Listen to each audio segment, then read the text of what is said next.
the reason behind. I'm recording. Okay, here we I'm go. recording. Good to see your face. Nice to see you. Nice to see you. It's weird. I haven't seen you since June. Nah, I know, and so much has happened between then and now. It's gone wild. Now it's back in a little bit equilibrium, and now it's like, yeah, new corridors, new passages. It's interesting. Well, when you say wild, I mean you've been running around the jungle. Yes, I do feel that, and feeling like my inner Jungle Book's coming out of me. Which character? The main dude. I don't think it's Tarzan, the other dude that's the Jungle Book kid, you know? Yeah, the little, what's his name? Anyway, it doesn't matter. But yeah, so that's who you're identifying with right now? When I'm in the jungle, yeah, definitely, particularly with bare feet on rock and climbing over rocks and hearing the birds sing and all the rainforest and all that. It's super special. It's beautiful. Aw. So do you feel that that's an archetype? Yes. Yeah, that's like one of your inner archetypes. Big time. Yeah, totally. It's really interesting because like I feel like at the moment I'm really in my throat chakra. Like I was thinking about it, and like my base feels like really tight at the moment. My sacral feels good. My solar plexus feels good. Like solar plexus a little bit, like power is a little, power is a big thing. I mean, I'm quite triggered by like the sort of external power forces as far as like authority might go right now. Yeah. So that's really like activating like solar plexus stuff. But I really think I'm moving up into like the throat chakra. It's like really interesting because the theme at the moment is mostly about expressing myself. So yeah, it's interesting that you're calling me into doing a podcast. Yeah. Totally. I feel like I'm just, I don't know, I feel like I'm riding third eye at the moment. And it's like moving through clouds and it's moving. I feel like I'm flying through a lot of ether, a lot of layers and a lot of matter. Yeah. And none of which has any clarity, but it has a lot of comfort. Okay. Yeah, so I'm finding comfort in the unknown, in the uncertainty. And I really feel that's all sky chakra orientated. And they're really drawn to, light, photosynthesis, and I guess like, I don't know, a little bit of blood somewhere. Yeah. Well, I mean, I think that this is what's really powerful about this time is the levels of uncertainty. I mean, look, to be completely honest, we've always had these levels of uncertainty in our lives, but there was always the illusion of certainty. And like, there's no more or no less certainty than there's ever been before. But I think because those illusions are starting to shatter and the illusions are starting to almost like, what's the word, like crumble, I guess, in a way, like in a really literal physical way in our lives because of, the systems and everything that are all changing. It's like calling us into a state of uncertainty that I don't know if we've ever, like, I mean, on such a global scale, well, especially the Western world, sat in such a space of uncertainty before where literally, like, there's no certainty about, what's going to happen with legislation, like things like that. Because before, there was always uncertainty about, your personal future, but there was like certainty, or at least the illusion of certainty around what was going to happen in Australia next week or what was going to happen in Australia next year. So you had almost like this societal or like a community level of certainty to like sit into, and now there's not even that. Like, so it's really shattering that illusion of whatever we projected our reality to be, do you know?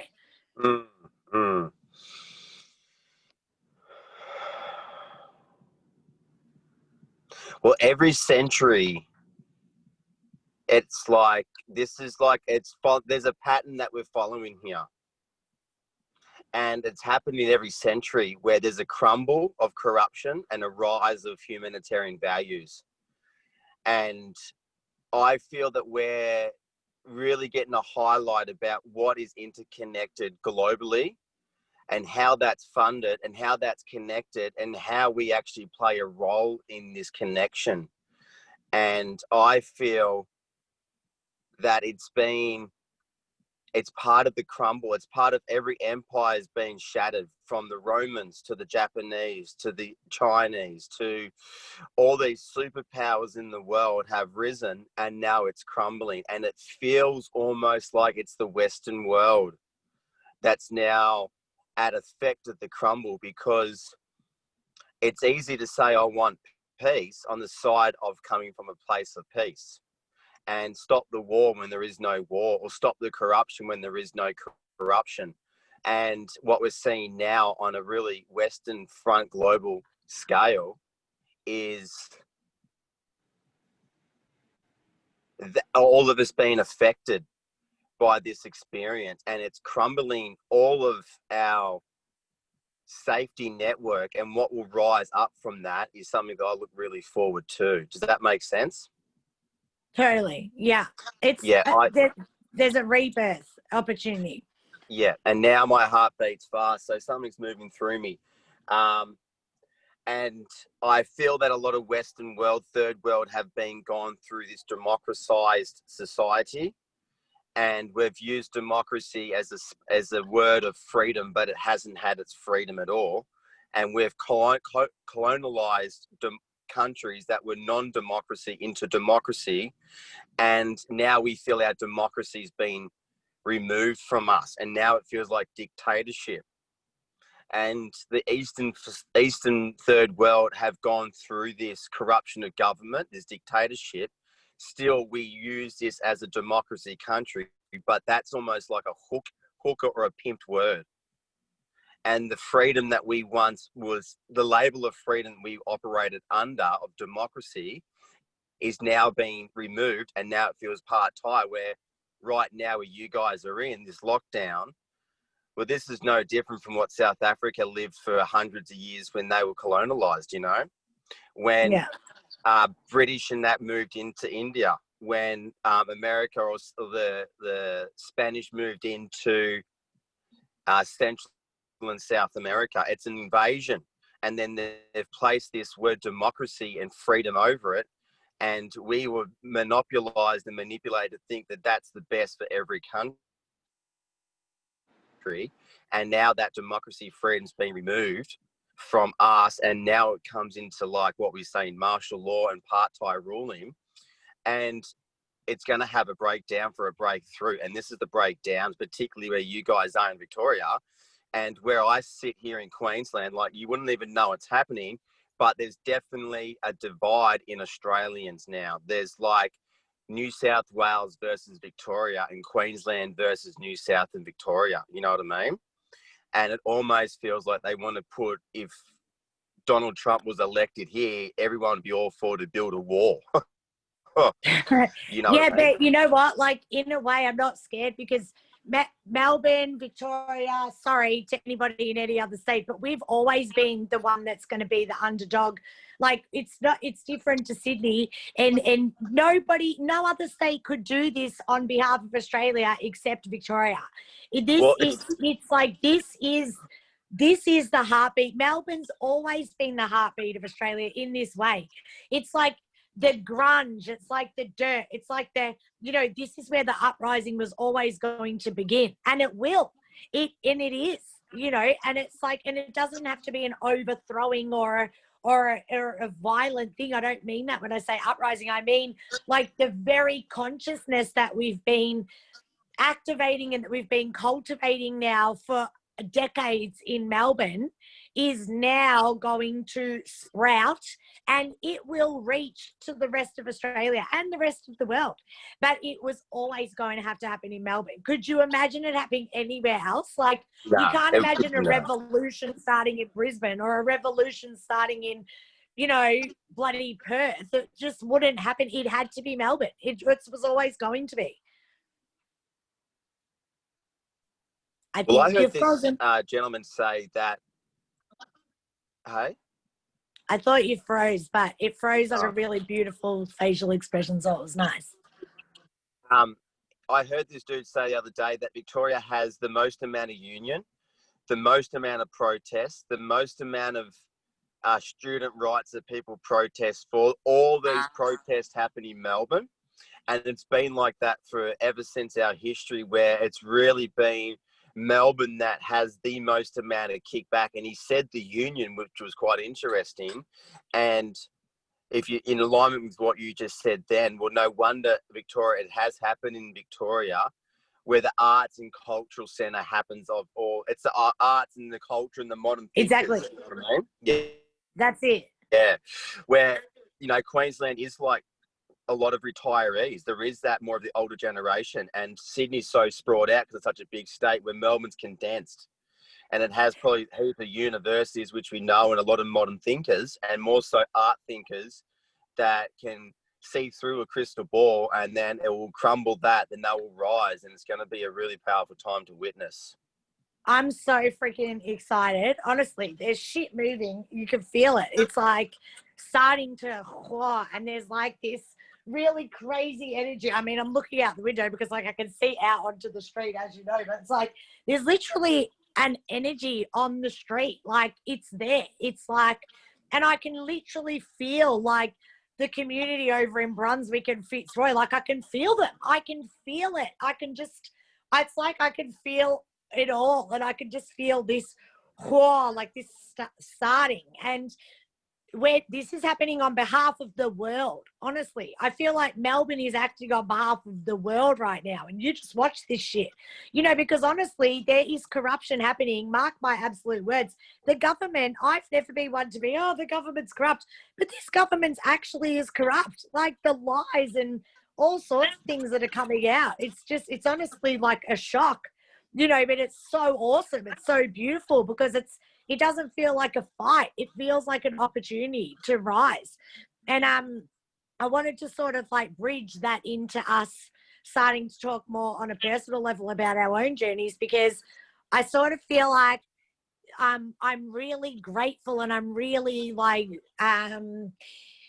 sort of, you know, feeling really blessed that I'm in this position in my life to be going through this. Because you know what, like I feel like I just came through like a big portal of my own the last 4 years, I would say, like of all the parts of me like disintegrating, like burning away, you know, like an ego death, and there was a real rebirth. And like I came back from Bali, and this really was like my year of like rebirth, you know, like being born again. And I mean, you're always born again. Like it's a constant rebirthing throughout your life. But this felt like a real period of that. And then to be, you know, in Melbourne at this time, and almost like stuck in Melbourne at this time, was like, oh my God, this is fucking with my rebirth.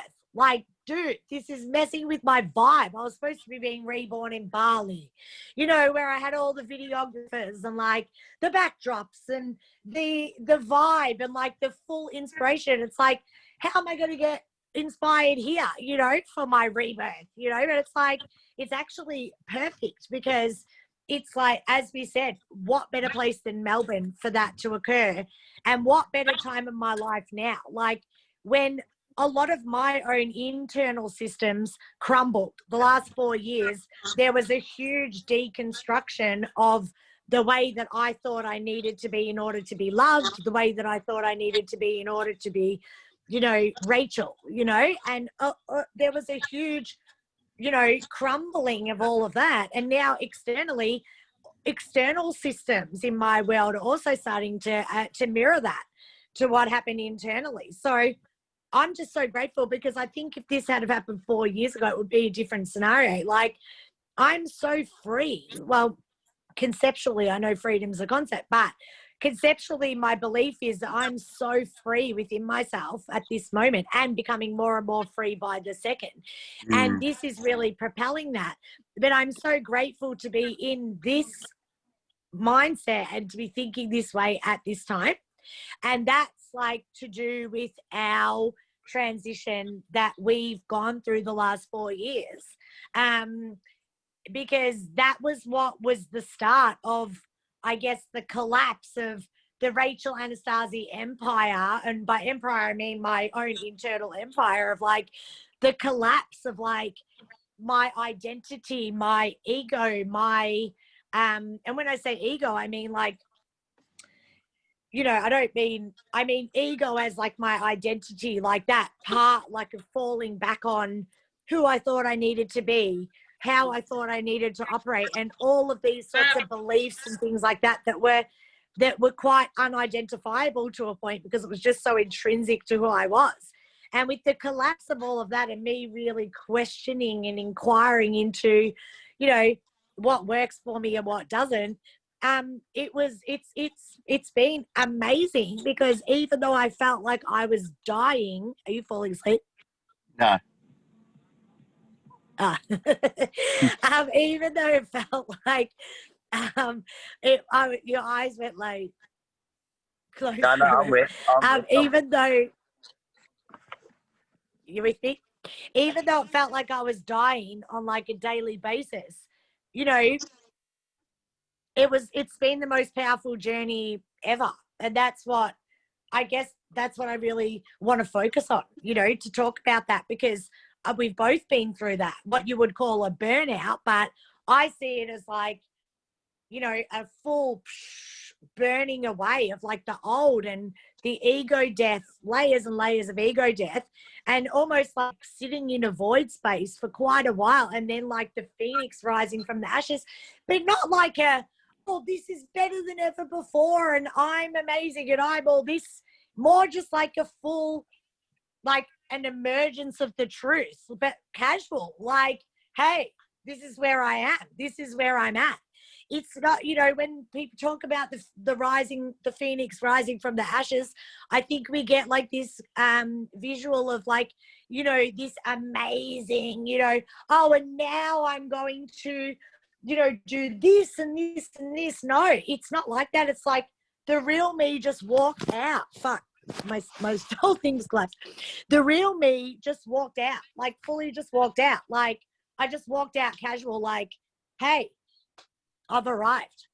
It's like what got left behind is actually the powerful thing to focus on. As in, who I am now as arriving is not like this phoenix rising from the ashes. Oh my God. It's like just the person I walked out as is like, hey, I'm here. This is me in my truth. Like, totally casual, and all that got left behind was almost like the layers of what I'm not or who I'm not. You know, that's probably more pertinent than who I am now, because who I am now was always there. It's not like this a rebirth of an external character that's being born because I'm rising out of a challenge or I'm rising out of a difficult period. It's almost like I left all of who I wasn't anymore behind, who I didn't, you know, those layers that I didn't need anymore, the identities that I didn't, that were just not serving me anymore, because I don't fucking need them anymore, because who I am is just here, and it's real and it's raw and it's true, and there's no effort. Like I don't have to put any effort into being this way at all. And, you know, I'm not even thinking about what I'm saying before I'm saying it these days. It's just so effortless to be true to yourself, you know?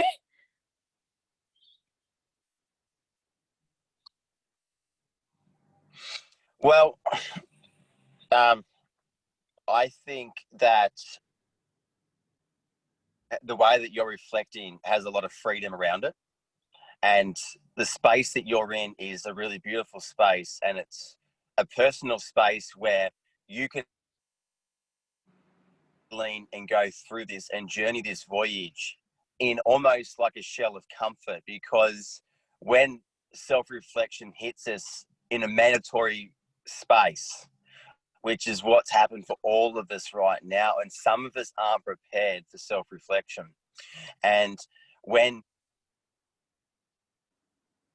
we are having things removed from us where we can avoid the self-reflection, like retail therapy, escapism, and I'm an absolute advocate of escapism. I've always had the exit door in the back of my mind, so when winter comes, I go, if that person pisses me off, I'm out of here, you know what I mean? And for a lockdown, you can't escape. And, you know, knowing our situation when we have, like, you know, hustled and bustled in the last couple of 5 years or whatever, it's given this time to really start to go into that self-reflection without kind of the external pressures of like pricking at us. What does prick at us is the medicine or the remedy that we've had in the past being removed. So everyone's in this space of having to self-reflect. And it's almost like the personal development class has come for all of us. And it's been brewing for a while. So if you look at 20 years ago, there wasn't many yoga studios around. But now every country, town, and every state has got yoga studios. So the philosophy of free thinking has been slowly creeping in, and we're looking at self-care more than ever. And when do we look at self-care is when we're looking at death. You know what I mean? But when do we look at self-reflection is like, well, when things have been removed. And that's when grace and gratitude comes into practice, and it highlights what we had in the past and what we want to achieve more of in the future. You know, it's all, I get what you're saying, and it's beautiful that you can voyage this in a really comfortable setting. Then there's people out there that has obviously lost jobs, that are under a lot of financial strain and trying to scratch at making something that's going to be sustainable or provide food on the table. And it's really reached, I guess, like a lot of people have going into like a mental suffering, but it's not like it hasn't been highlighted before in everyone's life. It's one of those things now where it is in your face. And that's the rise and that's the crumble of society, where we've always been aware of ourselves, but now we're forced to go far out. Like, okay, well, this is no longer available to me. And who am I, and who is asking the question? And in your space, in my space, well, who am I? Who do I want to create? But who is asking the question? Is it you or the cosmos, or is it you or the soul? That's it. Well, you know, I've always said that planet Earth is the school planet. And like, to be born in Australia, it's like in this lifetime, it's like if you were born in Australia in this lifetime, then you were given this lifetime as a lifetime of healing, you could say. Because, you know, if you're born in a different country at this time, then your whole perspective, your whole focus may be survival. Now, that is still the lifetime that you were meant to be having this round. You're born in the perfect place for whatever your soul's journey is here to experience. But if your soul journey was to be born in Australia at this time on planet Earth, which is the school planet, it's like, to me, you were really being privileged or gifted a lifetime of healing, because your survival was almost like guaranteed. Like, it's pretty easy. You know, you don't have to fight too hard to get, you know, your basic survival needs met. So you can put a lot of your energy and a lot of your focus into, oh, you've disappeared, babe. Oh, there you are.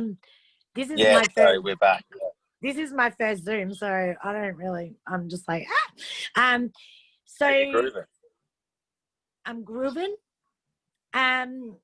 I was thinking we should have had background music. So anyway, so basically, well, I've got background. You want background? You've got background music? No, carry on. No, okay. no. I'm just about to distract. I needed to start this car with that noise. Every morning, every time I start that car, it's like an absolute electric shot. Like, I feel like I'm in like a 1962 fucking psycho ward. Right, carry on, dear. Yeah, so now it's like, you know, it's and even still, like, we're in a pandemic.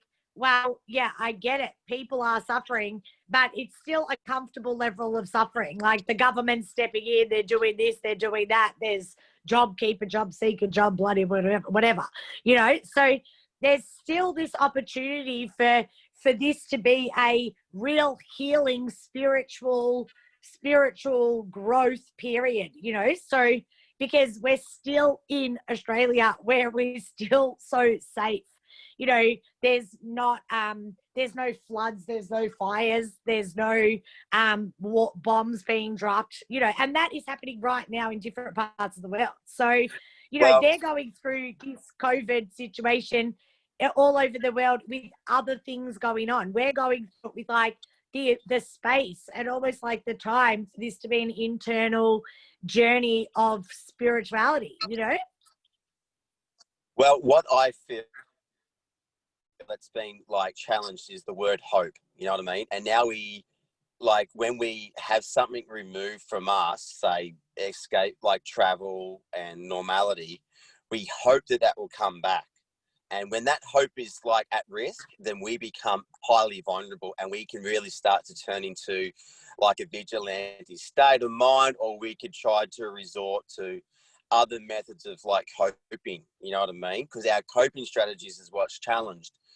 And I'm going to try to make a comparable thing, and I don't know where this is going to land, but with religion, hope is the number one prosperity of all religion. We hope that we get to go to heaven, and if I do this, I hope I can go here, I hope I don't go to hell, and I hope I'm a good man, I hope God sees it, you know what I mean? And it only exists in one paradigm. And when that hope is being challenged, it kind of made me think about the way that religion has been set up, because it gives us a sense of hope in faith and belief everything's going to be okay. Now, this is where I'm going to start to go right off and work with me, that God can only exist in sound.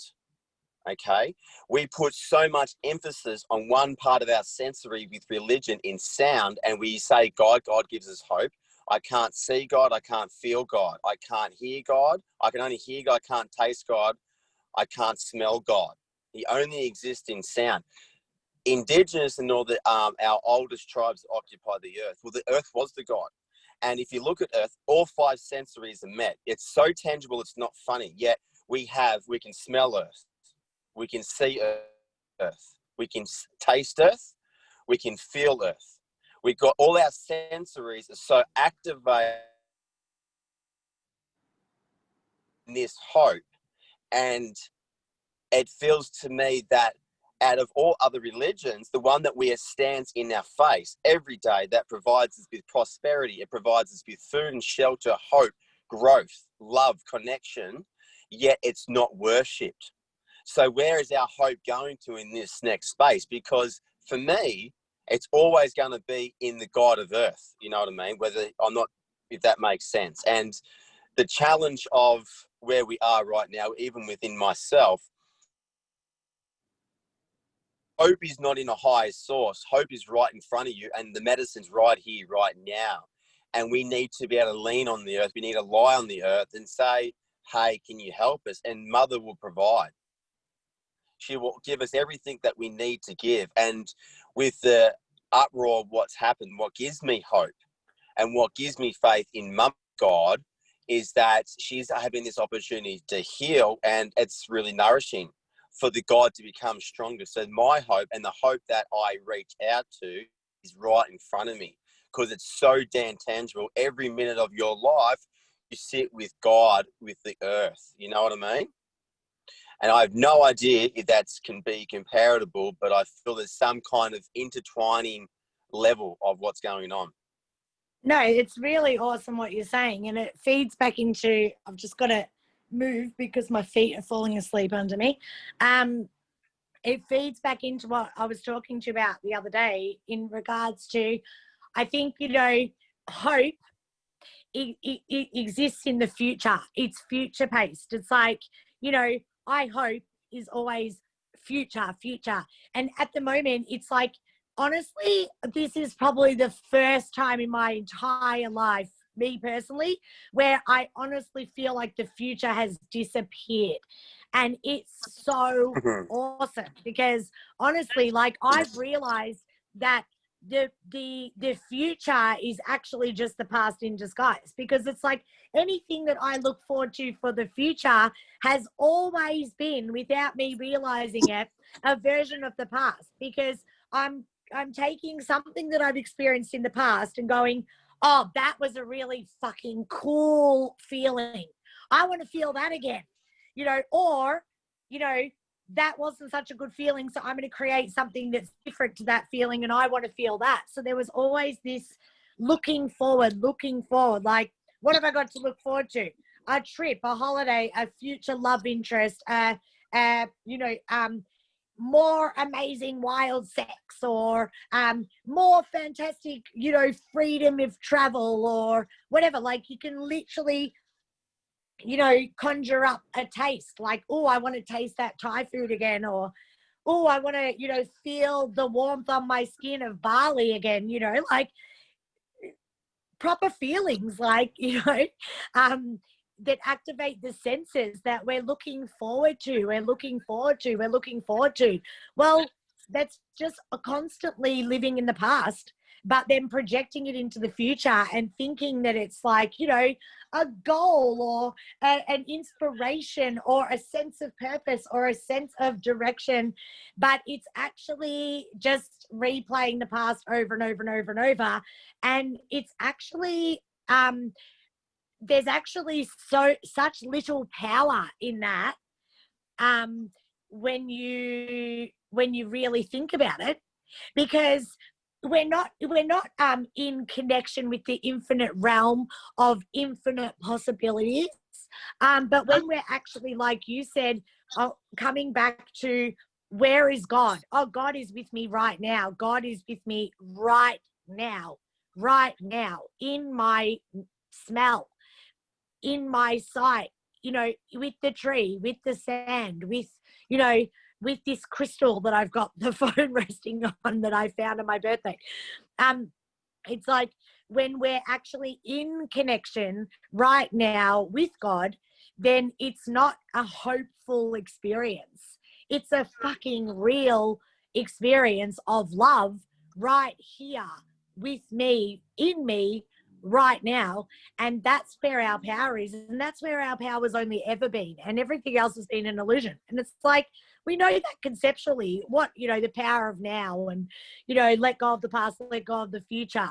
But when you're in a lockdown situation where, literally you can't really put much on the calendar, that you don't know when you're going to be able to travel again. You don't know when, I don't know when I'm going to be able to see, well, I'm seeing you now, but I don't know when I'm going to be able to touch you again. I don't know when I'm going to be able to hug you again, which makes me feel like, that is God, like right there, what it takes to sit in that, to sit in love, like, despite the fact that our future doesn't exist right now, that is, to me, like, that's beyond hope. That's like truth. It's like power. It's I am in the most powerful place I've ever been in, because I have no future for the first time in my life that I have any control over, even though I realize I've never have. But there was always the illusion. And the illusion was so powerful that it felt so real, that it was so consuming, and it was so distracting, and it was so comforting. And when you take all of that away and you shatter those illusions, that's what's left. What's left is the truth. But the truth is here with me right this moment. And the truth is, I'm here. I'm alive. I am so alive right now. What do I want to create for my future? No idea, because the future's gone. Like, can I create a holiday? No, because I don't know when I can ever leave 5 kilometers from my home. Can I create a new business? I don't know, because right now businesses are closing. Yeah, sure, I've got the power to put on this Zoom session. I've got the power to create anything that I want. I'm not saying,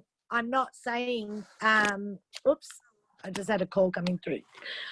I'm not saying that we don't still have that power to create, but the power to create is the power to create my personal sense of self moment by moment that does absolutely nothing to do with the external world, that has absolutely nothing to do with external validation. It's the power to create moment by moment who I am in my current alignment with source energy and with God and Mother Earth, Father Ether, Mother Earth, and I'm in my alignment. That's my power to create, is in my current alignment. And in my current alignment, there is no future and there is no past. And that just, it's so funny. I just had the lyrics to a song because, you know, my favorite musical's Rent. Yes. Yeah, there's this line in the song that says, there is no future, there is no past. I live this moment as my last. Yeah, that's it. There's only us, there's only this. Forget, regret, all life is yours to miss.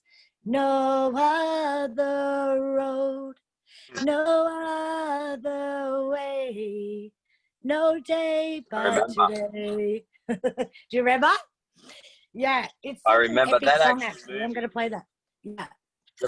The actual plot of that actually ties in quite well to the whole of the ether right now, where you've got every kind of human sort of like being, I guess, broken down. And, you know, what's interesting is that we are left with our cause. But, you know, with your reflection, Dale, like there's a lot of like, I think, background work. There's a lot of history behind where you've gotten to now. And it was funny because I was asked the question, like, what's the message that you can spread to others? And for me, it really does follow the Mandela's peace and tolerance, you know what I mean? Because we are all in fear response. And when we come out of our own canon, which is all in due time, it's going to get shot in different directions for people. And I feel that, you know, I've learnt within myself, and it's kind of weird because I'm in contrast where I want to be really, you know, supporting community, but at the same time, like evolution and soul intervention is like at different levels, you know what I mean? Where we're all going to cross the rainbow bridge at some time, and it's going to be different for all of us. And it might be different in the next 3 or 4 generations. But for someone like me right now, it's kind of hard to, I guess, like spread a whole heap of empathy within other people at the moment. I acknowledge other people, but I'm in this like confusion of being torn between supporting community and just looking after self. You know what I mean? And it has created, I feel, like a divide within myself. And it's trying to, I guess, just be humbled through the experience of like coming within just directly what it is that I want for myself. And then I start to think that that's everyone's case. You know what I mean? Yeah, but And babe, like, just you know, remember that. Sorry. No, jump in. Just remember that you are other. Like, so there is only you. Like, the other just doesn't exist. Like, anything that you see in other is a reflection of you. So you can't, I mean, and this is such a beautiful thing because you're a number 9 or a number 8.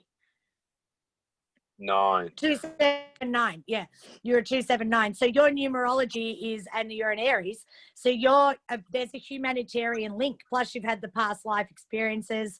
Plus, I mean, you're Archangel Michael. Like, you've got the arrow pointing to you. So, I mean, on your forehead. So you are a humanitarian. So it's always been for you about carrying the world on your shoulders. You know, this is such a good time for you to actually put that down, because the more you look after yourself, the more you are inadvertently feeding that energy back into the matrix. Like, self is other. So we can only be self-responsible. Like, our responsibility is only to self. Like, the more that we just take care and look after ourselves, in my opinion, at that reflection, the more energy we have to feed into other, in terms of, like, you know, in the matrix. it's like, other starts to show up differently for us. Oh yeah, that's easy. There's ease and grace around it. And I wanted to point out to you that obviously I haven't seen your face since June.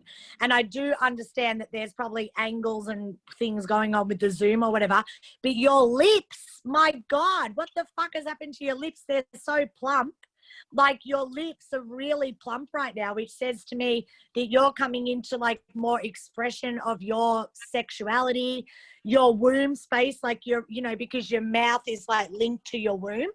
So there's a lot of sacral energy moving actually, babe. So you're actually really, looks to me by looking at your face right now psychosomatically that you're really exploring your own personal pleasure and your own personal masculinity in your own internal world. And that's such a beautiful thing for me to witness in you, because you've always been so this humanitarian, so external in, what you wanted to offer and how you wanted to fix and change and heal the world, which was always, again, conceptual, because the world is perfect, whole and complete, just the way that it is and just the way that it isn't. With all of it, like every experience that we have is how it's meant to be going. Even when we're devastated, even when we're in pain, we're meant to be devastated. We're meant to be in pain. Like, so for me to see your lips so plump right now, it's like there's such an expression that's coming through. It's like an initiation that you're going through, I feel, of your own pleasure, of your own desires, of your own internal world. So it's really beautiful. Well, I do feel my heart and mind are working together, and that's why I can enter uncertainty with so much clarity. You know what I mean? Or so much uncertainty with so much comfort. Yeah. And like the masculine isn't trying to gravitate to security or need or to understand it. And it just feels like that they're both working together, and it does feel humbling. It really does, with inside, definitely. And I definitely can feel a lot of sacral energy moving around, which I do, obviously that's all in perfect timing and completion, but also too with the nature that surrounds us, you know what I mean? Like we are a byproduct of nature. And I feel that when we are in the right element, it will just grow very quickly, you know what I mean? Like the roots in the earth grow because it's getting the nutrients, it's getting the vortex of the surroundings, and it's feeding that life. And it's feeding me, and I can hear the birds. I've never been so gelled to birds singing in the morning, and like I've stopped and just listened, and like my hands aren't on my body, you know what I mean? They're like at the side and mercy of the sound of this beautiful creation of bird. It's beautiful to witness within myself, and it has been confronting to just allow that to really come into me, you know what I mean? Without and having like space and abundance around me. And I feel more than ever like what mantra I keep saying is that the universe will always support us in what voyage we do decide to take on. And when it's aligned, it has all the abundance, and there's like a lack of worry, and there's a lack of stress, you know what I mean? Like it's really evident that when we journey these journeys and I don't feel any resistance. I don't feel any I don't feel any suffocation. I don't feel like I've been blocked by others, you know what I mean? Or by self, or by contrast with thought. And it's really humbling. And I do feel that it has everything to do with like, the nature that surrounds you. That's my whole theory. I really do feel like if I was in the snow right now, I wouldn't be feeling this way. You know what I mean? It's where my body feels connected to. I don't know, because I think it's like the nature within that you're not asking yourself to do anything that you don't want to do. You're not asking anything of yourself that doesn't feel natural. So I think it's actually that you're coming into alignment with your natural self. And I don't think it's necessarily the environment. I think it's that you've, like as in, whether it was snow or whether it was like balmy rainforest. Like I know that you are in your chosen element right now, but I think it's because you're in connection with your wilderness. You're actually, because, wild woman archetype is not wild woman, it's actually, wild woman can be like lounging on a rock, because it's my natural state. It's my natural flow. It's like, oh, I'm really connected with how I want to be moving right now and what I want to be feeling. That's like my nature. Like my nature could be to lounge around, you know, and do absolutely nothing and then go and have a meal and then lounge around again. Like that's the nature, you know. So I think, and it's interesting because, I mean, this is probably one of the longest periods since you were first, you know, sexually active that you've gone without sexual interaction. And it's in this time Yeah. that your lips, like, you're very juicy, you're looking very sensual and sexual, because that's all to do with the lips. And this is probably the least contact that you've had in terms of like women, that sort of thing. So it's interesting that. Well, I'm sort of quite clear on what I want to bring into the sacral. You know what I mean? And that feels like there's honor. There's not like a desperation or trying to just achieve body connection with other to fulfill the void. You know what I mean? Like that's always available. But what do I want to really bring in to this sacred womb? Because right now it has had just myself only in there. And it really feels like that's where the masculine is really honoring the feminine. Well, I'll guard what you desire, and I just won't allow others to come in that you truly don't desire. And in response to that, the body starts to get nourished. Well, the body starts to get juiced up, I feel, and that's probably why you look so juicy, is because it's like, oh, I'm juicy with desire, because that desire is being cultivated. That desire is being, you know, it's like it marinating, you know, like in the juices, because it's not being dispersed. It's not like you just, oh, well, I'll fuck her, I'll have that experience. You're not diluting your sexual energy. You're not diluting your desire. You're allowing it to marinate and get really juicy, because it's almost like there's a sacred bond occurring, and inside of that sacred bond between yourself and yourself, that's saying, I won't allow myself to disperse this energy or dilute this energy. It has to be like premium for me, like something I really want. It's almost like, you know, when you're about to eat something that you really want, you can literally start salivating hours before, like just the thought of it coming. And it's like, oh God, I know I'm really going to want that. And it's just in the wanting it. It might not even be so good when it gets there, but in the wanting it and knowing that you're about to give yourself something that you really want. Not that you're just going to go and have whatever you can find, like, oh, just grab some sushi or whatever. It's like, well, it's sort of, it carries over too, because then what's moved in from protecting the sacral is now protecting the heart. And what I feel is that, like, who do we surround ourselves is naturally like what we digest. And I'm really aware now that it's really important to surround yourself with people that you want to bring in to digest their energy, information, and soul. You know what I mean? And not just sort of like sitting with the conversation or sitting with someone that you don't really feel like there's like something there that's cool and funky and it's got rhythm. So you're like, oh, okay, cool, and just check out. You know what I mean? So it saves you from digesting this, oh, get me out of this moment. Oh, God, this person's doing my fucking head in. I want to go. And you're sort of like pulling yourself away from that, and you're only bringing in like the good apples that fall from the tree within your own wilderness, as you said. And that's what I honestly feel. And then evidently, then your throat chakra is speaking just your rhythm of what your harmonious what you brought in. You know what I mean? Like you bring in what you need to digest and what you need to harvest and what you need to like take away as well. So we constantly fill ourselves up with situations where it doesn't bring in that gladness or the joyfulness that you want, and you can see that coming and you stop it and you just like remove yourself from a conversation, and it can be done in such peaceful state of awareness. You know what I mean? So the next time you don't have to digest or try to shit out what that last conversation was all about, because you didn't want to like get involved in it, and you can feel yourself protecting really beautifully about what you want to bring into your home environment.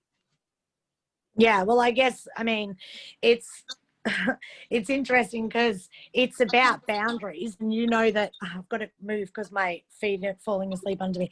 You know that I'm not really, I don't know, just like I'm a bit sort of weird about the conversation around boundaries, because I think that when you're really in alignment, like with yourself, like you don't really need to have these decisive sort of boundaries that you've sat down and really mapped out, thought about, and had to communicate, because it's just like, you're just in tune with what you want to do and what you don't want to do. It's like, you know, I don't need to sit and think about my boundaries with somebody that, you know, where blah, blah, blah, blah, how I'm going to interact or what I'm going to allow into my space in that interaction, because I'm just either in tune and in connection with what I desire, or I'm not.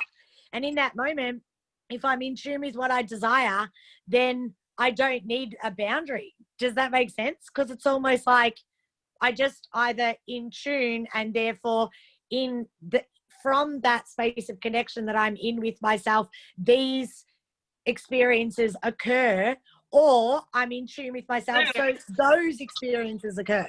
Like, there's always something occurring in accordance with the alignment that I'm in with myself.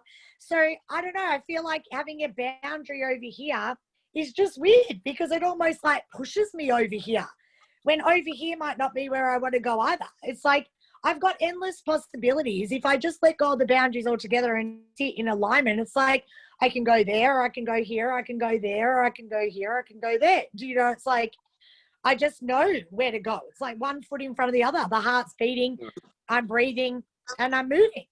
It's, you know. Well, it's almost at the point now where, like, I choose silence over shit. I choose, like, silence over a lot of things now. You know what I mean? Yeah, and solitude. And I don't have to digest the desire to pull away, and that's really beautiful, because in that 3 or 4 seconds there's energy I have to like decompose, and that's where I feel like it starts from the bottom up. You know what I mean? Like, when we want to bring in, and I'm not like degrading other people at all, it's just like within my self-awareness through this space is what's coming forward, and it's really lovely not having to feel like, oh, get me out of here. You know what I mean? I can see it coming, and I can just silently remove myself and just carry on. And that might be with a thought within, or it might be other things, which brings me to a new word that I've invented called noise junk, right? And what noise junk means is a sound that enters my hearing that has no respect for my eardrum and doesn't work with the beat that I'm marching to. E.g., people talking shit in nature. So I feel that there's a place for all environment and speech. And I feel that if whatever environment that we're surrounding in, allow that to complement where we are. I was at this beautiful sun deck in Springbrook in Queensland, overlooking all the hinterland and watching the moon come up. And this chick pulls up next to me and she goes, wow, it's so beautiful. So I've got to make a decision about whether I go back to Sydney or go back to like this job that I don't like, and it's all COVID based. And it just started preaching COVID and all of this noise junk that didn't complement the environment. And I didn't feel bad. I had to give her the most blankest look on my face, like clearly read between the lines that I don't give a shit what you're saying, because where we are doesn't correspond with the nature that we're in. And what mankind, I feel, needs to do is understand where silence is appropriate and where speech is more appropriate, and learn to go, right, so where I am right now, does this factor in the environment that I host, where I stand? And is this thought appropriate where all these birds sing, or the view is so beautiful?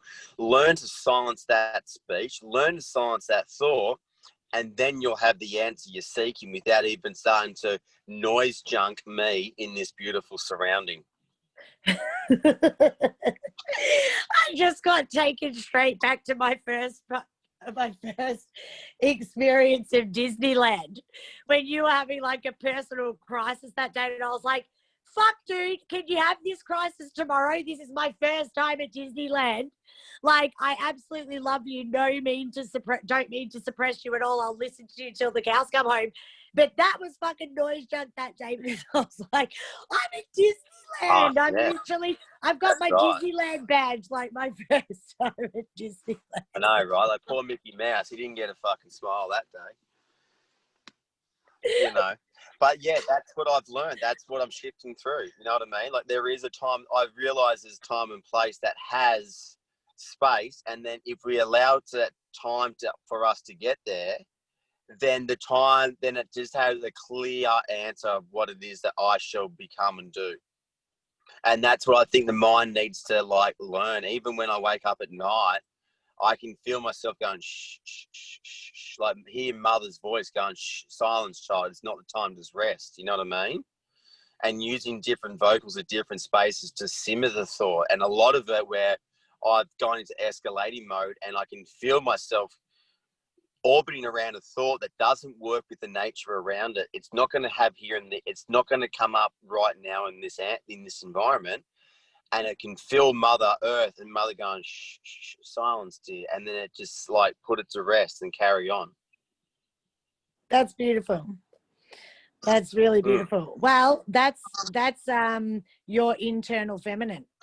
I feel like it's a real integration. It's a real internal marriage. That's divinity. You know, that's, you know, in the arms of the angel. I know you're a bit triggered by that song. I don't remember the song, but, you know, it's your time to shine, doll. You know what I mean? Like, just rip it out, mate. Open the door. This song. Are you allowed to sing? Are you allowed to have loud music in that sound? Fly away. I don't remember it right now. In the arms of an angel, the one that every time we're at the retreat, you're like, oh God, that song, because I always put it on when I'm triggering the room into like deep, you know, feelings of surrender. In the arms of the angel, fly away from here. Oh my God, I can't believe it. You really are so present that the past has just completely disappeared. I feel that. That's good. I do. That is good. So I do. So, what shall we do? Shall we talk? Well, I feel that's a beautiful beginning, and I think that we can return to our daily we can come back to tomorrow and then have another podcast and then continue to move through different topics of where we're at and learn and grow and develop and expand and breathe and shit and enjoy. Okay, cool. That's good. Yeah, no, I think that's good. That's fun. It's fun. Yeah, it's cool. Totally. It's fun. All right. Well, do we say goodbye now? We can say farewell, and then obviously once this is finished, we'll be on the phone on another line. So I'll speak to you in 2 seconds, but we can hang up this podcast now. All right. Well, it was fun. It's been fun. Yeah, and it's just good to see you. Yes. Honestly, it's actually good to see your face. I agree, dear. I totally agree. It is good to see you. All right, well, let's check out, and then we'll come back, and then all right, we'll come back to this channel another time tomorrow. Bye, ciao meow. Bye. How the hell do I stop recording? I think. Okay, just press end. End. Hang on, I got to focus. I have to leave.